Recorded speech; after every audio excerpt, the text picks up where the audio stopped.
How to pin, lock, and reset a node in Fusion. To begin, I have this composition and I'm on the Fusion page. Add a background node and attach it to the media out. Select the background node and in the inspector panel, change its properties. To reset all the properties of a node, click on this reset button.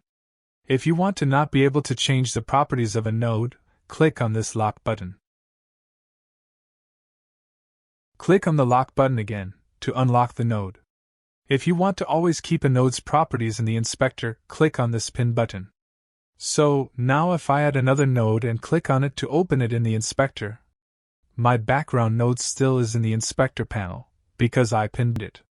When we want to use expressions and attach values of a node to another node, pinning a node will come in handy. Anyway guys, thanks for watching and I hope you found this useful.